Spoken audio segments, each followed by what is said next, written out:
हम में से कोई अपने चाहने से यहां नहीं है।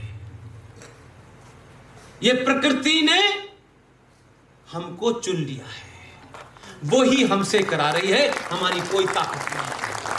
हम बहुत साधारण से परिवारों के लोग हैं। क्या वजह है 4-4 घंटे 3-3 घंटे यहां, कोई थक नहीं रहा है। ये साधारण बात नहीं है, इसलिए उसने चुना है। इस मौके को अपने हाथ से जाने मत दीजिएगा। कल आपको भाई, जब आपके बच्चे आपसे पूछेंगे कि जब आपके सामने सब कुछ हो रहा था तो आपने क्या भूमिका निभाई, आपसे सवाल पूछेंगे। और आपको बता रहा हूं, आपने भले ही उन्हें बड़े प्यार से पाला होगा, लेकिन उनके मन में आपके प्रति वो आदर नहीं होगा। इसलिए जीडी बख्शी ने, उनको हमने आगे रखा क्योंकि वो फौज के थे, और हम सब ने काम किया और कुछ नहीं किया। कुछ बातों को चिल्ला चिल्ला के कहते रहे। लोग शुरू में कम सुनते थे, शुरू में 2-4 लोग पुलिया पे, चौराहों पे हमको सुनते थे। हमको लगता था पता नहीं यार इस यात्रा में क्या फ्रस्ट्रेशन होगा, लेकिन हिम्मत हमने नहीं हारी। और आज आप जैसे प्रबुद्ध लोगों ने दिल्ली में मुझ जैसे आदमी को बुलाया है। कोई वजह है आप सुनने आए हैं, इसलिए हम अपना कार्य करें, इससे ज्यादा न सोचें।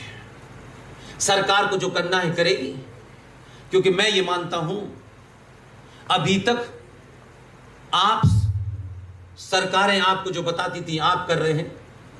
पहली बार सत्ता पे बैठने वालों को पता है कि सनातनी समाज की सामूहिक शक्ति उनके पीछे खड़ी है। इसलिए इस देश में, मैंने कहा 1995 में एक प्रधानमंत्री पुर्तगाल गए थे, वहां एक मंदिर बना था। उनसे कहा गया इस मंदिर का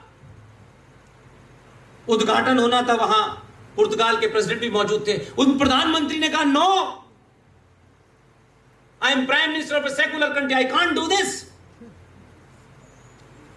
95 से 2014 का सफर कैसे गुजरा आप भी जानते, मैं भी जानता हूं। देश का प्रधानमंत्री का पद भी वही है, संविधान भी वही है।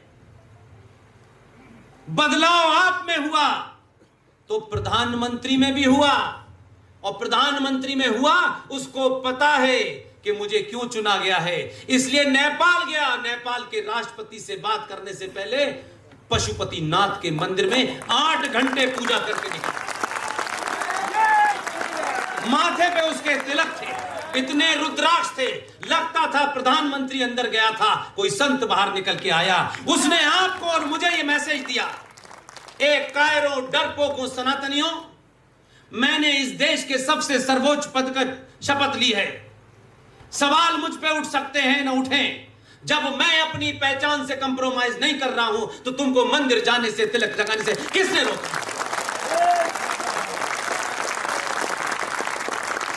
ये बदलाव नहीं है। अब आपको लगेगा हमारे घर के सामने की सड़क नहीं बनी, हमारे बेटे को नौकरी नहीं मिली, तो ये बदलाव नहीं है। सभ्यताओं के बदलाव ऐसे ही होते हैं। इसलिए एक मुहिम चली, यहां तो सिख भाई बैठे हैं, किन्हीं कारणों से किसी राजनीतिक दल की महत्वाकांक्षाओं के चलते अपने स्वार्थ के लिए सनातन से निकले हुए जिन लोगों ने सनातन को बचाने के लिए केश रखे, कृपाणधारी की कड़ा पहना, किसी राजनीतिक दल ने अपने स्वार्थ के लिए उनका नरसंहार किया, सरकार ने किया।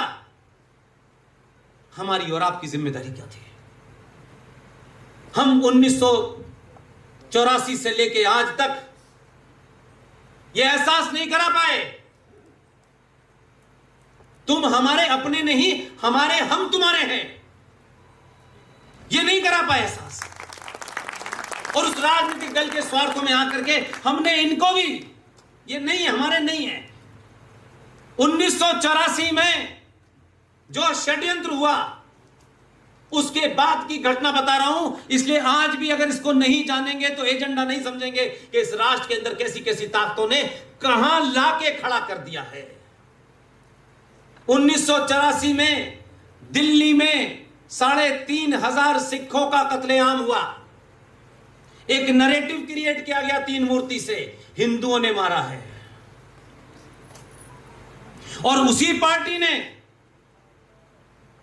पार्टी ने इन सिखों से नहीं पूछा, बौद्धों से नहीं पूछा। 1993 में मात्र एक आदेश के तहत, क्योंकि हमने उसकी पूरी रिसर्च की, पूछा हमने कि भाई ये 1993 में इस सेकुलर संविधान को धक्का और रौंदते हुए आपने ये माइनॉरिटी कमीशन कैसे बनाया, माइनॉरिटी की क्या परिभाषा है? तो आरटीआई ने जवाब दिया कि जब ये बना था तब से लेके अब तक इस भारत में माइनॉरिटी की कोई परिभाषा नहीं है। इसलिए 35,000 पारसी भी माइनॉरिटी हैं, 1% बौद्ध भी हैं, 1.5% सिख भी हैं, 3% ईसाई भी हैं और 18% मुसलमान भी माइनॉरिटी में हैं। यह जानबूझकर सिखों से पूछा नहीं था कि आप हिंदू धर्म से कब अलग हुए। पहले आपने इनका शारीरिक वध किया, फिर इनकी आस्थाओं का वध करके आपने इन्हें हिंदू सनातनी परिवार से तोड़ करके एक माइनॉरिटी बना दिया। ये सब हुआ, हम चुपचाप देखते रहे।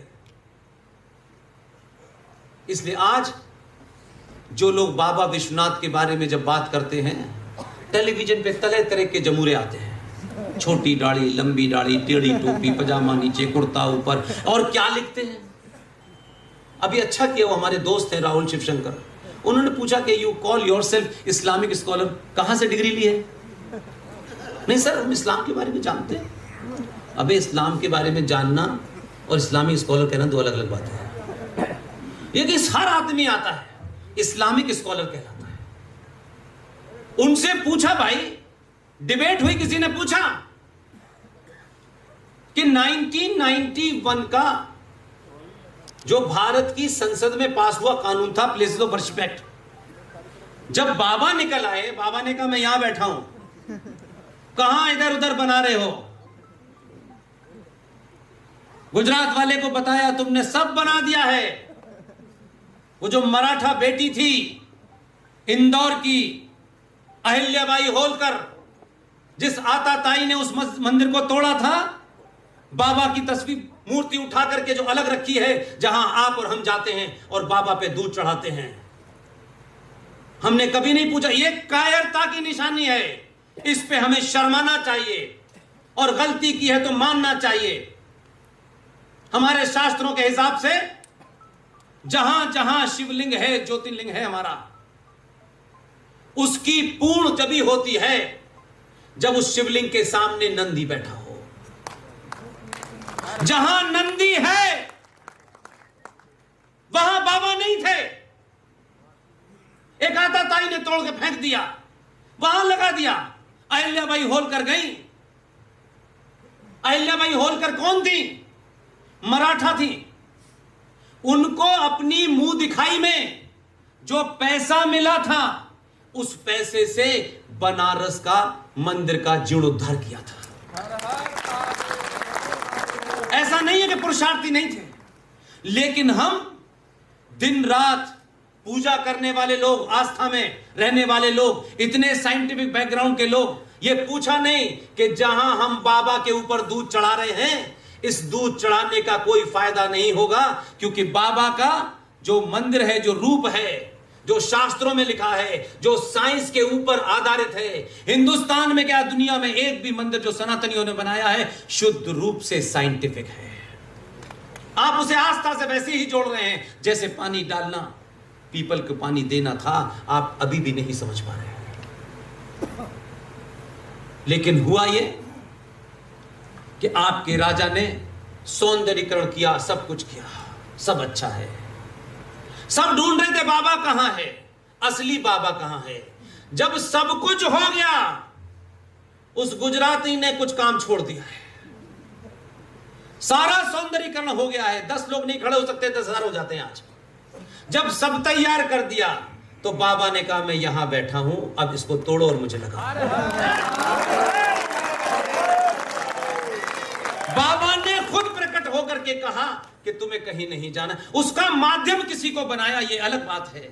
मुझे खुशी है कि इस दौर में एक 35 साल का युवा जिसने अपने जीवन में यह प्रण लिया है कि मैं कोई भी वकालत, उसके पिता के बारे में एक बात कह रहा हूं, ऐसे लोगों का पीछे नाम लेने से जब उनके कानों में यह आवाज पड़ती है, वो गए हुए हैं किसी काम से गोवा, वहां एक बहुत बड़ा संगठन है सनातन का, उनसे कुछ काम करने गए, उनके पिता को, उमेंद्र भाई, जब यह बाबरी मस्जिद और राम जन्मभूमि का मुकदमा चल रहा था, कहा हम 10 गुना पैसे देंगे हरिशंकर साहब, आप बाबरी मस्जिद का मुकदमा लड़िए।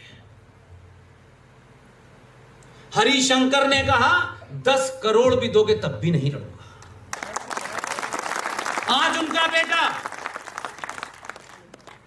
जब सर्वे हो रहा था, जिन 5 महिलाओं में से 4 रह गई हैं, उसकी पिटीशन के ऊपर जब वो खड़ा हुआ कोर्ट में, क्योंकि वो सिर्फ वकालत के कॉमा फुल स्टॉप नहीं पढ़ता, उसने तमाम दुनिया की जितनी किताबें उस संदर्भ में थी सब पढ़ डाली और कहा कि हमें अंदर जाने की इजाजत हो। ये उसके भाग में है। परमिशन मांगी, कुछ लोगों ने डरा दिया, वहां 50 लोगों के नमाज पढ़ने की जगह थी, यकायक 5000 लोग पहुंच गए। ऑर्डर किया जज ने, सीआरपीएफ लगाइए, चाहे धारा 144 लगाइए, एक टीम को अंदर जाने की इजाजत दी जाए कि वो अंदर जाके देखे क्या है। सब कुछ देख रहे थे, वहां ऐसे ऐसे चित्र थे कि वहां सतिया बन रहा था दीवार में, लेकिन अकल जब टखनों में हो तो ऐसे ही होता है। उस सतिया को छुपाने के लिए एक कैलेंडर उर्दू में टांग दिया था। उन्हें पता नहीं कि विष्णु शंकर जैन के नाम में शंकर था, उसने कैलेंडर हटाया तो सतिया निकला। इतने सारे लोग अंदर थे, कोई दीवार देख रहा था, कोई कुछ देख रहा था। ये विष्णु शंकर जैन के नाम में जो शंकर था, उसकी तीसरी आंख ने जैसे ही देखा, वो पहला शख्स है जिसने कहा बाबा मिल गए।